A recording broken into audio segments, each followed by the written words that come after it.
اپنی اس منزل تک پہنچ چکے ہیں جہاں ستاروں کی سیر کے بعد ہمیں بدر منیر کی تابانی کا جلوہ دیکھنا ہے۔ حضرت قاری صاحب دامت برکاتہم العالیہ نے بڑے خوبصورت انداز میں رکوع کا انتخاب فرما کر اپنے استاد محترم حضرت صدر موقر دامت برکاتہم العالیہ کو خراج تحسین پیش کیا ہے۔ حضرت دامت برکاتہم العالیہ نے اپنی مساعی کا سفر ایک ایسے وقت شروع کیا تھا جبکہ ہر طرف یاس کا عالم تھا، لیکن اسی یاس کے عالم میں جس طریقے سے کبھی نبی اکرم صلی اللہ علیہ وسلم سے کہا گیا تھا فَأَعْرِضْ عَنْهُمْ وَتَوَكَّلْ عَلَى اللَّهِ کہ اللہ تعالیٰ پر بھروسہ اور توکل رکھ کر آپ میدان میں آگے بڑھیں، وَكَفَى بِاللَّهِ وَكِيلًا اللہ تعالیٰ بہترین کارساز ہے۔ اسی طریقے سے اس مرد مجاہد نے حضرت مفکر ملت رحمت اللہ علیہ کی توجہات اور دعاؤں کے سائے میں اور اپنے استاذ محترم جناب قاری انیس صاحب رحمت اللہ علیہ کی مسلسل محنت اور تربیت کے نتیجے میں یہ تجوید و قرات کی خدمت کا سفر شروع کیا تھا، اور یہ سفر وحرز المؤمنین کی مسلسل قد و کاوش کے ذریعے سے اور اپنی چھاؤں میں ان ناکندہ تراش لوگوں کو مسلسل تراش و خراش سے گزارتے ہوئے اب اس مرحلے تک پہنچا ہے کہ اتنے لال و گوہر آپ کی نگاہوں کے سامنے بکھرے ہوئے نظر آتے ہیں کہ جب وہ پڑھتے ہیں تو محفل کے اندر ایک سما باندھ دیتے ہیں۔ جب قطروں کا یہ عالم ہے تو وہ دریا کیا ہوگا جس سے یہ قطرے نکل کر آئے ہیں۔ حضرات، اب ہم بلا کسی تاخیر حضرت صدر محترم کی بارگاہ میں انتہائی مؤدبانہ التماس کرتے ہیں کہ تشریف لائیں اور اس مجمع کو، اس بیتابانہ مجمع کو جو آپ کی متنوع کاوشیں سننے کے لیے بیتاب ہے، ہم سب کو اس سے محروم نہ فرمائیں۔ سب پیچ و تاب شوق کے طوفان تھم گئے، سب پیچ و تاب شوق کے طوفان تھم گئے، وہ زلف کھل گئی تو ہواؤں کے خم گئے۔ نحمده ونصلي على رسوله الكريم أما بعد يقول رسول الله صلى الله تعالى عليه وسلم من اجتمع قوم في بيت من بيوت الله يتلون كتاب الله ويتدارسونه بينهم إلا نزلت عليهم الرحمة وغشيتهم الملائكة وغشيتهم الرحمة وحفتهم الملائكة وذكرهم الله في من عنده أو كما قال عليه الصلاة والسلام۔ قرات و نعت کی اس بابرکت اور روح پرور مجلس میں شرکت فرمائے حضرات علماء کرام، خدام قرآن، بالخصوص مجھ ناقص کو تدریس کی ابتدا میں جس نے انگلی پکڑ کر چلایا ہے، نہ معلوم کیسے کیسے موڑ میں جن کا دست شفقت ہمارے سروں پر رہا ہے، ایسے میرے مربی اور مشفق حضرت الاستاذ دامت برکاتہم العالیہ، اسی طرح ایک ایسی مجلس جس کو یہ کہا جائے کہ یہ مجلس بے عیب خدائے کریم کہ بے عیب کلام اور اس کو بے عیب انداز میں تلاوت کرنے کے شوق کو پیدا کرنے کے لیے منعقد کی گئی ہو، ایسی مجلس میں موجود نیک نفوس میرے بزرگوں اور بھائیوں، ہم اپنی قسمت پہ جتنا ناز کریں کم ہیں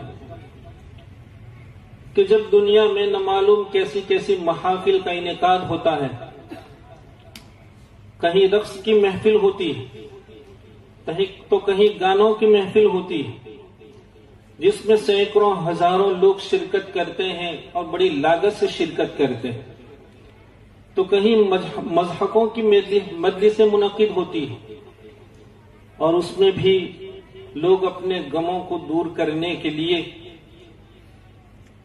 کیسی کیسی تگڑی فیس ادا کر کے شرکت کو اپنے لیے شرف خیال کرتے ہیں اور پھر اس کو فخریہ بیان کرتے ہیں۔ ایسے موقع میں اس سرد رات میں اتنی طویل ساعت میں صرف اور صرف اللہ رب العزت کے کلام کو سننے اور سرور کونین صلی اللہ علیہ وسلم کی توصیف اور آپ کی نعت کو سننے اور اپنی ارواح کو پاکیزگی بخشنے اور اللہ رب العزت سے قرب کے حصول کے شوق میں موجود یہ جتنا بڑا طبقہ ہے وہ اپنی قسمت پہ جتنا ناز کرے کم ہے۔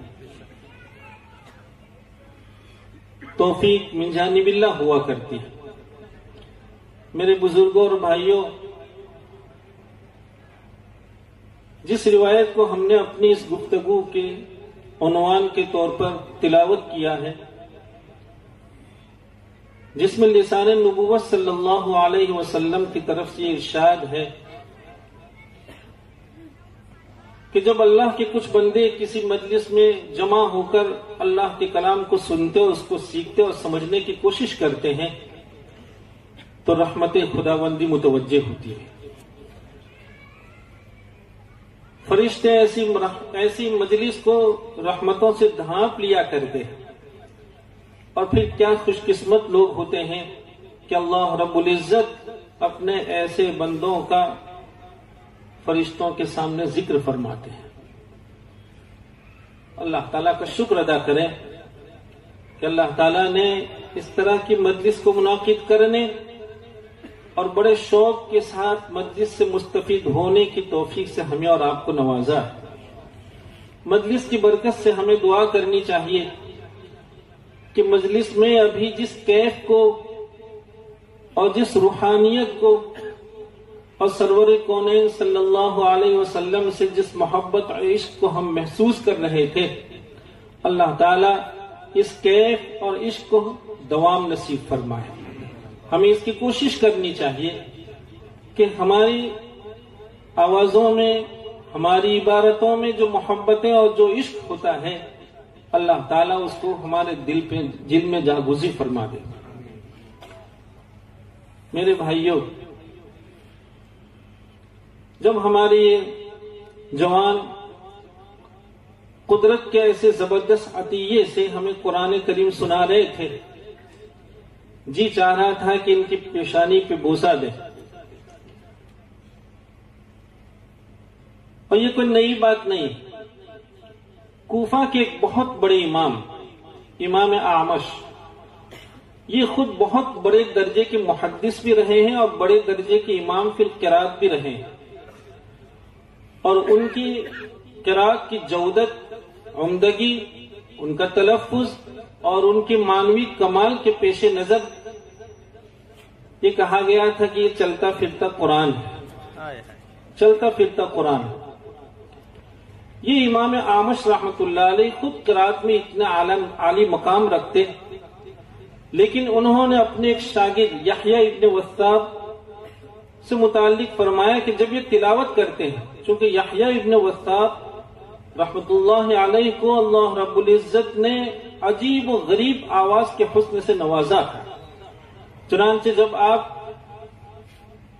مسجد میں امامت کے لیے کھڑے ہوتے اور اپنی خداداد آواز میں قرآن کریم کو مصلی پر تلاوت فرماتے تو لکھا ہے کہ ایسا محسوس ہوتا تھا کہ پوری مسجد خالی ہے، کوئی ہے ہی نہیں، سب پر ایسا سکون اور سکتہ طاری ہو جایا کرتا تھا، سارے لوگ 100% کان بنے ہوئے ہوا کرتے تھے۔ ایسی عمدہ تلاوت کرنے والے یحییٰ ابن وثاب سے متعلق حضرت اعمش رحمت اللہ علیہ خود فرماتے ہیں کہ ہماری طبیعت چاہتی ہے کہ جب یہ قرآن کریم کو اتنے حسین انداز میں تلاوت کرتے ہیں تو اٹھ کر ان کی پیشانی کو بوسہ دیتے ہیں. بہت عمدہ تلاوت کرنے والے، اور بھائی ان کی پیشانی پر مبارکباد کا بوسہ کیوں نہیں دیتے ہیں؟ دیکھیے، اللہ رب العزت اپنی کسی نعمت کے لیے کسی کا انتخاب فرماتے ہیں تو یہ اس کی قسمت کہلاتی ہے. تو ظاہر بات ہے ان کی خوش قسمتی خود اس کی مستحق ہے کہ ان کی پیشانی پہ بوسہ دیا جائے. پھر مزید برآں قدرت نے اس نعمت یا اپنے اس عطیے کے لیے جس کا انتخاب کیا ہے اسے قدرت کے انتخاب کا احساس بھی ہے، اور وہ قدرت کے اس عطیے کو اتنی مدت سے اس کے کلام میں صرف کیا ہوا ہے. دیکھیے، دنیا میں ایسا ہوتا ہے کہ نعمتوں کی کچھ روز قدر ہوتی ہے اور پھر قدر کا دامن ہاتھ سے چھوٹ جاتا ہے. لیکن یہ جوان ہے ماشاءاللہ کہ انہوں نے اللہ رب العزت کے کلام کو ایسے حسین انداز میں پڑھنے ہی کے لیے اپنے آپ کو جیسے وقف کر دیا. بہت مبارکباد کے قابل ہے. اور یہ مبارکبادیاں ہم آپ کیا دیں گے؟ ایک بہت بڑے قاری گزرے ہیں، حیثم فارسی، بہت بڑے قاری گزرے، بڑی خوبصورت آواز. وہ فرماتے ہیں کہ ایک مرتبہ سرور کونین صلی اللہ علیہ وسلم کی خواب میں زیارت ہوئی تو اللہ کے رسول صلی اللہ علیہ وسلم نے فرمایا کہ ہاں، آپ ہی وہ حیثم فارسی ہیں جو اپنی خداداد اور بہترین اور شاندار خوبصورت آواز میں قرآن کریم کو مزین کرتے ہیں. سمجھنے کی ضرورت ہے، پڑھنے والے خود بھی سمجھیں اور سننے والے بھی سمجھیں کہ ہمارے اعمال جناب نبی کریم صلی اللہ علیہ وسلم کی خدمت میں پہنچائے جاتے ہیں. دیکھیے، حیثم فارسی کی قرات، ان کا حال سرور کونین کو پہنچتا ہے اور خواب میں آ کر سرور کونین صلی اللہ علیہ وسلم آپ کو اس پر مبارکباد پیش کر رہے ہیں کہ آپ ہی وہ حیثم فارسی ہیں کہ جو قرآن کریم کو اتنی اچھی آواز میں مزین کر رہے ہیں. اللہ تعالی ہمیں اور آپ کو اس کی قدردانی نصیب فرمائے. یہ جو مجلس ہے، ایسی مجالس کا انعقاد انہی نیک مقاصد کے تحت ہوا کرتا ہے. میرے بھائیوں، ایسا لگ رہا تھا کہ جیسے قرآن کریم کا بھی نزول ہو رہا ہے. کیا روزانہ اگر اللہ تعالی کسی کو ایسی نعمتوں سے نوازے رکھیں تو پھر اس کی قسمت کو کیا کہیے. لیکن خال خال ایسی مجالس کا انعقاد ہوتا ہے. ہم ان ساعت کو اپنے لیے بہت خوش قسمت خیال کرتے ہیں کہ یہ ساعت ہماری خوش قسمتی کا سبب ہے، اور اللہ رب العزت سے امید کرتے ہیں کہ ان ساعت کی برکات سے انشاءاللہ ثم انشاءاللہ یہ ساعت ہمارے لیے ذریعہ نجات ثابت ہوگی، اللہ رب العزت کی رضا کا سبب بنے گی اور جناب نبی کریم صلی اللہ علیہ وسلم کی توجہات کا سبب بنے گی.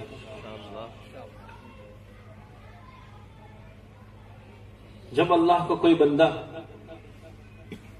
ایسی حسین آواز میں، اتنے جاذب لہجوں میں قرآن کریم سے ایسی آیات کا انتخاب کرتا ہے جس کا مضمون وہ خود اپنے میں ایک خاص تاثیر رکھتا ہے، پھر پرتاثیر اس مضمون کو اتنی عمدہ آواز میں جب تلاوت کیا جاتا ہو تو اس کی تاثیر دوبالا ہو جاتی ہے اور پھر وہ قلوب کو جا کے اپیل کرتی ہے، اور اپنے ہی کیا غیروں کو بھی ایسی حسین آوازوں نے بے خود کر دیا.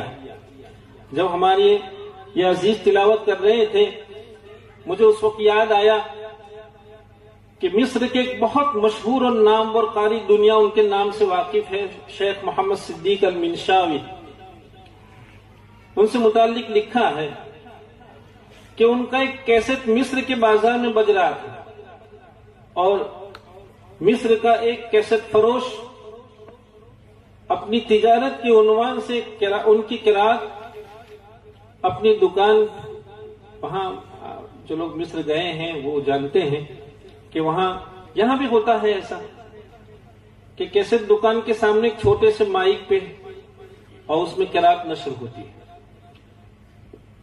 جرمنی سے گیا ایک کنبہ، ایک خاندان جو ایمان کی دولت نہیں رکھتا تھا، وہ بازار میں کسی خریداری کے لیے جا رہے، دیکھا کہ کوئی بہت عمدہ آواز میں کوئی کچھ گانا گا رہا ہے۔ دیر تک وہ سنتے رہے۔ سننے کے بعد اس کی طبیعت پر نہ معلوم کیا اثر ہوا، وہ اپنے آپ کو سنبھال نہیں پایا اور پھر وہیں کھڑے کھڑے زار و قطار رونے لگا۔ اس کی فیملی تھی، فیملی نے خود پوچھا کیا بات، لیکن ہم جیسے عرض کر رہے تھے کہ خوبصورت آواز جانور کو بھی بے خود کر دیا کرتی ہے۔ آپ نہیں دیکھتے ہیں کہ بہت شریر سانپ ہوتا ہے، اس پر قابو پانا مشکل ہوتا ہے، سپیرا کچھ ہی دیر بانسری بجائے نہیں کہ وہی سانپ اس کے قدموں میں آ گرتا ہے۔ جب خوبصورت آواز جانور کو ایسا بے خود کر دیتی ہو تو اگر انسان متاثر ہوتا ہے تو کوئی حیرت اور تعجب کی بات نہیں ہے۔ بہرحال وہ جوان، وہ جو جرمنی سے گیا ہوا جوان تھا، اس کو جب زار و قطار روتے دیکھا تو دکاندار نے کچھ وقت کے لیے کیسٹ بند کر دیا۔ اس نے اپنے آپ کو سنبھال لیا، تھوڑا سا آگے بڑھا نہیں تھا کہ پھر کیسٹ لگایا تو پھر وہ آگے اور پھر زار و قطار رونے لگا، اور پھر رونے کے بعد اس تاجر سے کہا کہ ہمیں اس شخص سے ملاقات کرنی ہے۔ یہ کون ہے؟ کہا اس سے ایسے تھوڑی ملاقات ہو سکتی ہے۔ کہا یہ فلاں روز، جمعے کے روز فلاں مسجد میں قرات کے لیے آنے والے ہیں، اگر آپ کی طبیعت چاہتی ہے تو وہاں جا کے ان سے ملاقات کیجیے۔ یہ جرمنی سے گیا ہوا عیسائی جوان اہتمام کرتا ہے، جمعے کے روز بتلائی مسجد میں پہنچ جاتا ہے اور وہاں جا کے پھر شیخ محمد صدیق المنشاوی سے سنتے ہیں، اور سننے کے بعد نماز ختم ہوئی نہیں کہ جا کے کلمہ پڑھنے کے لیے درخواست کرتا ہے۔ اللہ اکبر! کیا قرآن ہوتا ہے، کیا آواز ہوتی ہے! اللہ کا شکر ادا کیجیے۔ یہ مجالس اسی لیے منعقد کی جاتی ہیں کہ یہ بھی تو امت مسلمہ کے ہیرے ابھی جن کو ہم سن رہے تھے، کیا اللہ تعالی کی طرف سے یہ عنایتوں کا سلسلہ اب رک گیا ہے کیا، ختم ہو گیا ہے کیا؟ نہیں، الحمدللہ ثم الحمدللہ، آپ کے خزانوں میں بھی الحمدللہ اور آپ کے معادن میں بھی ایسے ہیرے ہونے کی صلاحیت رکھنے والے موجود ہیں۔ شرط یہ ہے، ضرورت اس بات کی ہے کہ جیسے ان جوانوں نے بچپنے میں اور ان کے اولیاء نے انگلی پکڑ کے انہیں جو راہ دکھلائی اور جن اساتذہ کرام کی صحبت میں انہیں بھیجا، ہم بھی اس کی کوشش کریں۔ اگر ہمیں اس کا شوق ہے، ہم چاہتے ہیں کہ ہمارے بچے دنیا میں بھی عزت پائیں، آخرت میں بھی عزت پائیں، یہ ہمیشہ اپنی ایمان کی سلامتی کے ساتھ زندگی گزاریں اور یہ اللہ کے یہاں معزز بن کے جائیں، تو یہی ہوتا ہے کہ ایک بچہ نوعمر بہت اچھی صلاحیت کا حامل ہوتا ہے۔ اصل میں ہماری عالمیہ یہ ہے کہ اب بجائے اس کے کہ کچھ پڑھنے کا، کچھ لکھنے کا شوق ہو، اور بہت سارے شوق ہیں جو اس پر غالب ہیں۔ یہ عالمیہ ہمیں اپنی اولاد کے باب میں بہت زیادہ تیقظ کی ضرورت ہے۔ میرے بزرگوں اور بھائیوں، کتنے ہی خزانے ہوں گے، لیکن اگر ہم نے اولاد کی تربیت نہیں کی ہوگی تو وہ خزانے کوئی کام دینے والے نہیں ہیں۔ اس وقت دنیا میں اس کی ضرورت ہے کہ ہم اپنے بچوں کو علمی راہ دکھلائیں، ہم ان کو بہت اچھے نیک دل لوگوں کی صحبت میں رکھنے کی کوشش کریں۔ بہت ضرورت ہے اس بات کی کہ جہاں اس طرح کی نیک مجالس کا انعقاد ہوتا ہو، ہم صرف اپنی شرکت میں اکتفا نہ کریں، ہم اپنی اولاد کو بھی لے جا کر ایسے لوگوں کی صحبت میں بٹھانے کی کوشش کریں۔ یہ ہمارے آئیڈیل لوگ ہیں۔ عجیب بات ہے کہ امت مسلمہ کے بچوں کو بہت سارے دنیا میں ہیرو کے نام یاد ہیں، فٹبالر کے بہت اچھے کھلاڑیوں کا نام یاد ہے، کرکٹ کے بہت اچھے کھلاڑیوں کا نام یاد ہے، لیکن پوچھیں ہمارے بچوں سے کہ کوئی بہت اچھے خوش الہام قاری کا نام جانتے ہیں؟ یہ ہمارا المیہ ہے۔ ہم نے اپنے بچوں کو یہ راہ نہیں دکھلائی ہے۔ بہت مبارکباد کے قابل وہ ہیں وہ لوگ جو آج اس مجلس کا انعقاد کیے ہوئے ہیں. نہ معلوم بیچاروں نے کتنی محنت کی ہوگی اور کتنی محنت کے بعد اس طرح کی مجلس کا انعقاد ہوتا ہے. مجھے بتلایا گیا تھا کہ الحمدللہ یہاں نیک خواتین بھی اس پروگرام کو سن رہی ہے اور ان کے لیے بھی انتظام کیا گیا. مجھے یہاں بیٹھے بیٹھے مصر کی ایک خاتون یاد آئی. مصر کی ایک خاتون ہے جس کا نام ہے سمیعہ. مصر کی یہ خاتون 1930 میں اس کی پیدائش ہوتی ہے. نابینا ہے. پہلے حفظ کر رہی ہے. حفظ کرنے کے بعد 15 سال کی عمر میں شیخ مصطفیٰ العنوسی ان سے قرات سیکھتی ہے. اور صرف قرات تجوید نہیں، 2-4 حرف کو صحیح کر لینا نہیں، ساری قراتوں کی سند ان سے حاصل کرتی ہے. نابینا عورت ہے. 19 سال میں تدریس شروع کرتی ہے. لکھا ہے کہ اس نیک خاتون نے 70 سال تک اپنی عمر، اس کی عمر 90 سال کی ہو رہی تھی، 70 سال تک اللہ کے کلام کی خدمت کی ہے.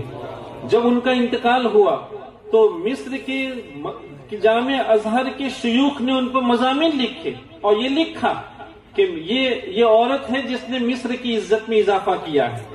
اور یہ لکھا کہ یہ وہ عورت ہے جس نے قرات میں اس وقت نام کمایا، اس وقت شہرت حاصل کی جب مصر میں بڑے بڑے نامور قراء خوش الحان موجود تھے. ایسے وقت میں اس نے اپنا ایک امتیاز قائم کیا ہے. یہ خاتون شادی نہیں کرتی، اپنے آپ کو قرات کے لیے وقف کر دیا. انداز لگائیں کیا ہمارے یہاں اس طرح کی نیک دل خواتین نہیں ہیں؟ لیکن کتنے لوگ ہیں جو قرآن کریم کے لیے اپنے آپ کو ایسا وقف کیے ہوئے ہیں؟ میرے بھائیوں، ہم سنیں اور سننے کے بعد اس کو اپنے ضمیر پر لکھ کر جانے کی کوشش کریں کہ ان مجالس کا انعقاد تھوڑی دیر کے لیے کوئی ذائقہ اچھا ٹیسٹ مل جائے، صرف اس کے لیے نہیں ہے. یہ مجالس ہمارے لیے زندگی بھر کا درس رکھتی ہے، سبق رکھتی ہے. اللہ تعالی ہمیں اور آپ کو اس طرح کی مجالس کی شرکت نصیب فرمائے اور اس کی قدردانی کی توفیق عطا فرمائے. آپ نے نہیں سنا کہ جناب نبی کریم صلی اللہ علیہ وسلم کے یہاں بھی جب کوئی صحابی رسول صلی اللہ علیہ وسلم بہت عمدہ انداز میں تلاوت فرماتے تھے تو آپ اس کی کیسی تحسین فرماتے، آپ اس کے لیے کیسے کلمات تبریک ارشاد فرماتے. یہ وہ چیز ہے کہ جس کی انسانوں کو صرف قدر نہیں ہے، دنیا ہی میں اس کی قدر نہیں ہے، بلکہ الحمدللہ ثم الحمدللہ پھر جب آدمی اس دنیا سے جائے گا، برزخ میں ہوگا. ابھی ہم نے آج بچوں کو سنایا، بہت بڑے قاری گزرے. آج کچھ شاید بچے جمع ہوئے تھے، ہم نے بچوں کو سنایا کہ بغل کے ملک میں بہت زبردست ایک قرات کا سلسلہ ہے جس کو سلسلہ رحیمی کہا جاتا ہے. قاری رحیم بخش رحمت اللہ علیہ، یہ بہت بڑے قاری گزرے ہیں. ان سے متعلق یہ لکھا گیا ہے کہ یہ مدینہ المنورہ میں قیام کیے تھے. اس وقت مدینہ المنورہ کے سلسلہ قادریہ کے بہت بڑے بزرگ شیخ ظفر احمد ملتانی رحمت اللہ علیہ وہ ان کی خدمت میں پہنچتے ہیں اور ان سے کہا کہ آج ہم نے جناب نبی کریم صلی اللہ علیہ وسلم کو خواب میں دیکھا ہے اور ہم نے دیکھا کہ ایک مجمع ہے جو ایک قطار سے کھڑا ہے، تھوڑی تھوڑی دیر میں ایک شخص آ رہا ہے اور ایک ہدیہ خدمت بابرکت میں پیش کرتا ہے. کہا سلسلہ جاری تھا اور پھر ایک ہدیہ آپ کی خدمت میں پیش کیا جاتا ہے جو سونے کے لفاف میں تھا. اللہ کے رسول صلی اللہ علیہ وسلم کے سامنے آپ کی خدمت میں یہ سونے کے لفاف میں ہدیہ پیش کیا گیا. دیکھا تو اس سونے کے لفاف میں قرآن تھا. کہا صاحب ہم سمجھ نہیں پائے کہ جب بہت سے ہدایے تھے ایک ہدیہ یہ تھا. حضرت نے کچھ دیر سر جھکایا اور پھر کہا کہ بھائی ہم نے تو اس کو راز کے انداز میں رکھا تھا، لیکن آج آپ کی اس انکشاف سے ہماری ہمت بڑی ہے ہمارے معمول رہا ہے کہ ہم جب بھی مدینہ المنورہ پہنچتے ہیں اور جب بھی مواجہہ شریف روضہ اقدس کے سامنے کھڑے ہوتے تو کھڑے کھڑے پورا قرآن کریم ختم کر کے جناب نبی کریم صلی اللہ علیہ وسلم کے لیے ایثار ثواب کرتے ہیں۔ میرے بھائیوں، ہم اللہ سے دعا کرتے ہیں کہ آج کی اس بابرکت شب میں قرآن کریم پڑھا گیا اور جناب نبی کریم صلی اللہ علیہ وسلم کے لیے کیا محبت بڑھے اور عشق سے کیسے بھرپور اشعار پیش کیے گئے۔ انشاءاللہ ثم انشاءاللہ یہ مجمع اپنی قسمت سمجھے کہ یہ ساری چیزیں بھی سرکار کی خدمت میں پہنچنے والی ہیں انشاءاللہ۔ اللہ تعالیٰ اس کو قبول فرمائے اور مجھے اور آپ کو اس کی توفیق سے نوازے، اس کی قدردانی کی توفیق عطا فرمائے۔ ہم دعا کرتے ہیں کہ اللہ تعالیٰ جیسا کہ ہمارے ناظم جلسہ نے اپنی گفتگو کے آغاز میں کہا تھا کہ 1400 سال کے بعد، 14 صدیوں کے بعد ایسا لگتا ہے کہ پھر ایک دور عود کر کے آ رہا ہے۔ یہ وہ دور تھا، آپ کو نہیں معلوم ہوگا کہ یہاں الحمدللہ کیسے کیسے لوگ آئے۔ آپ کی یہاں مثال کے طور پر بہت سے نام آپ بولتے ہیں، مثلا عیسے، ہمارے یہاں عیسیٰ کو لکھتے بھی ہیں عیسے، آپ کا گجراتی میں نے لکھے بڑا عیسے بھائی، تو وہ عیسے کیا ہے؟ وہ کیا ہے؟ یہ قرات ہے، یہ امالہ ہے۔ یہاں الحمدللہ چونکہ عرب لوگ آباد رہے ہیں اور پھر بھروچ شہر تاریخی حیثیت رکھتا ہے، کیسے کچھ قرہ یہاں گزرے ہیں۔ مشہدی خاندان نے ایک زمانے میں بھروچ میں کیسی قرات کی خدمت کی ہے، لیکن حیرت ہے کہ بہت سی تاریخ ہمیں یاد ہے، اگر تاریخ یاد نہیں ہے تو ہمارے آبا کی یاد نہیں ہے، اسلامی تاریخ یاد نہیں ہے، بھروچ میں اسلام کا کیا سکہ رہا ہے، اور یہاں ہمارے اکابر نے دین کی اشاعت کے لیے اور لوگوں کے قلوب کو اللہ کی محبتوں سے بھرنے کے لیے کیسی قربانیاں پیش کی ہے، کہاں کہاں سے لوگ آئے اور زندگیاں وقف کر کے اس دنیا سے گئے ہیں۔ اگر تاریخ معلوم نہیں ہے تو ان کی تاریخ معلوم نہیں ہے، اور یہ کسی بھی قوم کا المیہ ہوتا ہے کہ وہ اپنے محسنین کو یاد نہیں رکھتے ہیں، یہ کسی بھی قوم کا المیہ ہوا کرتا ہے۔ اللہ تعالیٰ اس سے ہماری حفاظت فرمائے۔ وآخر دعوانا ان الحمدللہ رب العالمین۔ اهدنا الصراط المستقيم صراط الذين أنعمت عليهم غير المغضوب عليهم ولا الضالين يا من يستحيي أن يرد يد السائل خالية يا من يستحيي أن يرد يد السائل خالية يا ذا الكاف والنون إذا أراد شيئا أن يقول له كن فيكون يا رب صل وسلم دائما أبدا على حبيبك خير الخلق كلهم۔ رب کریم، ہم آپ کے گنہگار اور پاپی بندے ہیں، ہمیں اپنے گنہگار ہونے کا ہر طرح اعتراف کرنا ہے۔ مولا کریم، کیسی بابرکت مجلس ہے جو صرف اور صرف تیرے کلام پاک کے عنوان سے اور تیرے محبوب صلی اللہ علیہ وسلم کے ذکر بابرکت کے عنوان سے قائم کی گئی ہے۔ اللہ، اس سے اس کی امید کرتے ہیں مولا، اس کا ہم یقین رکھتے ہیں کہ تیری رحمتیں اس کی طرف متوجہ ہوں گی۔ اے رحیم آقا، تجھے مجلس کا واسطہ ہے، مجلس میں موجود جو تیرے نیک نفوس بندے ہیں ان کی معرفت تیری بارگاہ میں اس کی بھیک مانگتے ہیں کہ مولا ہمارے گناہوں پر معافی کا قلم پھیر دے۔ اے اللہ، ہمارے گناہوں پر معافی کا قلم پھیر دے۔ اے کریم آقا، آپ نے اگر ہمیں معاف فرما دیا کون آپ سے پوچھنے والا ہے؟ ہم تو واقعتاً بہت نادم ہیں، ہمیں بڑا افسوس ہے کہ مولا آپ کی ذات عالی نے کیسے کیسے کرم کے معاملے ہمارے ساتھ فرمائے، کیسی نعمتوں سے آپ نے ہمیں نوازا، اور مولا کیسی نیک توفیق آپ نے ہمارے حصے میں فرمائی، لیکن ہم ناقدرے ہیں، ہم سے نہ معلوم کیسے آپ کی نافرمانی ہو جاتی ہے۔ اے اللہ، ہماری نافرمانیوں سے درگزر فرما، ہماری غفلتوں سے درگزر فرما۔ اے اللہ، اے کریم آقا، زندگی کی جتنی ساعت بچی ہیں ان ساعت میں تیقظ نصیب فرما، بیداری نصیب فرما، غفلتوں سے باز آنا نصیب فرما، توبہ نصوح کی توفیق عطا فرما۔ مولا توبہ نصوح کی توفیق عطا فرما۔ تیری بارگاہ عالی میں اپنے گناہوں کی معافی کی بھیک مانگتے ہوئے آنسو بہانے کی توفیق عطا فرما۔ اے اللہ رونے والے آنکھیں نصیب فرما، اللہ رونے والی آنکھیں نصیب فرما، اور مولا تیرے در عالی پہ آ کے بھیک مانگنے کی توفیق عطا فرما، تیرے در کا بھکاری بنا دے مولا، اے اللہ تیرے در کا بھکاری بنا دے مولا۔ ہم تجھ سے اس کی بھیک مانگتے ہیں کہ اپنی ذات عالی سے تعلق نصیب فرما، اور محبوب صلی اللہ علیہ وسلم کے عشق سے ہمیں سرشار فرما مولا۔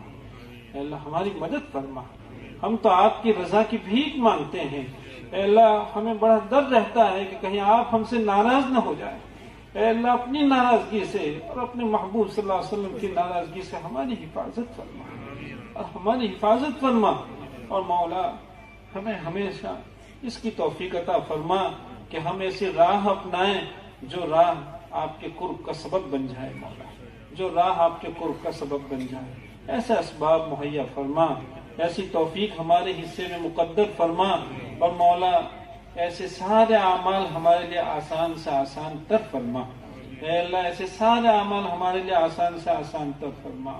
اللہ تیری یادوں سے ہمارے دل کو آباد فرما، اے اللہ تیرے ذکر میں ہماری زبانوں کو جاری فرما، اور ہماری زبانوں پر درود کو جاری فرما مولا، ہماری زبانوں پر درود کو جاری فرما۔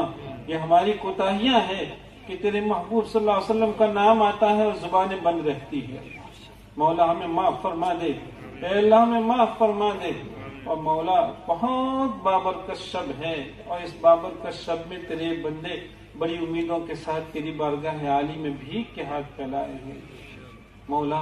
آپ کی ذات عالی تو اپنے در عالی سے کسی بھی بھکاری کو خالی ہاتھ پھیرنے سے شرماتی ہے، اے اللہ ہم آپ کے پرانے بھکاری ہیں مولا، ہماری تمام تر ضرورتوں کا غیب سے تکفل فرما، ہماری ضرورتوں کو غیب سے پورا فرما۔ نہ معلوم اس مجلس میں تیرا کون سا بندہ کس امیدوں کے ساتھ یہاں حاضر ہوا ہے، اے اللہ سب کی جائز مرادوں کو پورا فرما مولا، سب کی جائز حاجتوں کو پورا فرما۔ آپ کی ذات عالی کے سوا تھوڑی کوئی حاجت روا ہے اللہ، اے اللہ جس کو بھی ملا ہے آپ کے در سے ملا ہے، اے اللہ ہم بھی آپ ہی کے در سے پائیں گے مولا۔ ہماری تمام تر ضرورتوں کو غیب سے پورا فرما، دینی دنیاوی ضرورتوں کا غیب سے تکفل فرما مولا۔ ہمیں کسی کا قرضدار اور محتاج نہ بنا، اے اللہ کسی کا قرضدار اور محتاج نہ بنا مولا۔ اللہ تیری غیبی نصرتوں کو ہمیشہ ہمارے شامل حال فرما، ہم ہمارے ہر حرکت و سکون میں تیری غیبی نصرتوں کے محتاج ہیں اللہ، ہماری مدد فرما، اے اللہ ہماری مدد فرما۔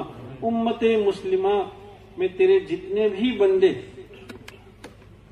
کسی نہ کسی طرح کی تکلیف میں ہے، مشکلوں میں ہے، بہت بندے عجیب و غریب دعاؤں کی درخواست کرتے ہیں، جب وہ اپنی مشکلات کو کہتے ہیں تو مولا سنتے دل لرز جاتا ہے، اے اللہ ان سارے مصیبت زدہ لوگوں کی تیری بارگاہ عالی میں مولا ہم بھیک مانگتے ہیں کہ ان مصیبت زدہ لوگوں کی مصیبتوں کو ختم فرما، ان کی پریشانیوں کو دور فرما، ان کی مشکلات کو آسان فرما۔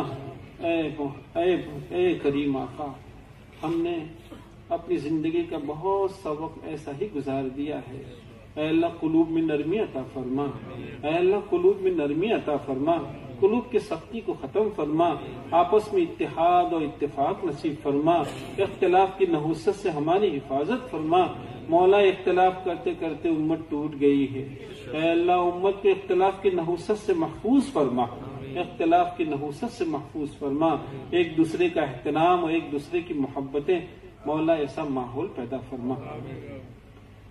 اے کریم آقا، تیرے بہت بندے ہیں جو بیچارے رزق کی تنگی کے شکار ہیں، اللہ رزق کا دروازہ، اس کا خزانہ، رزق کے خزانے کی چابی تیرے قبضے قدرت میں ہے، اے اللہ تو رزاق ہے، تو سب کے لیے بہت بابرکت اور وسیع رزق کا انتظام فرما، اے اللہ بہت بابرکت وسعت کے ساتھ رزق کا انتظام فرما۔ اللہ ہمارے مرحومین کی بال بال مغفرت فرما، کروٹ کروٹ جنت نصیب فرما، ان جانے والوں کو عبرت کی نگاہوں سے دیکھنے کی توفیق عطا فرما، ہمارے بیماروں کو شفا عطا فرما۔ اللہ اپنے ہمیں صحت اور تندرستی کی دولت سے نوازا ہے، اللہ اس کی قدردانی کی توفیق عطا فرما، اللہ اس کی قدردانی کی توفیق عطا فرما۔ اور جب اس دنیا سے جانے کا ہمارا وقت ہو تو کریم آقا حسن خاتمے کی دولت سے مالا مال فرما، سوء خاتمے سے ہماری حفاظت فرما، مولا ایمان کے ساتھ اس دنیا سے جانا نصیب فرما۔ اے اللہ کلمہ زبان پہ جاری ہو، یہاں سے جانا نصیب ہو جائے۔ کتنے خوش قسمت بندے ہیں اور تیری کیسی نوازشیں ان کے ساتھ ہیں کہ کسی کا سر سجدے میں ہوتا ہے اسے اس دنیا سے جانا نصیب ہو جاتا ہے، کوئی حرم پاک میں سجدے میں ہے اسے اس دنیا سے جانا نصیب ہو جاتا ہے۔ اے کریم آقا یہ سب کرم آپ ہی کے ہیں، آپ کریم آقا سے اس کی بھیک ہے مولا کہ ہمارے ساتھ بھی کرم کا معاملہ فرمانا اور لاج رکھنا مولا۔ اے اللہ موت کے وقت لاج رکھنا، ہماری مدد فرما۔ اللهم إنا نسألك من خير ما سألك منه نبيك محمد صلى الله عليه وسلم ونعوذ بك من شر ما استعاذك منه نبيك محمد صلى الله عليه وسلم۔ أنت المستعان وعليك البلاغ ولا حول ولا قوة إلا بالله۔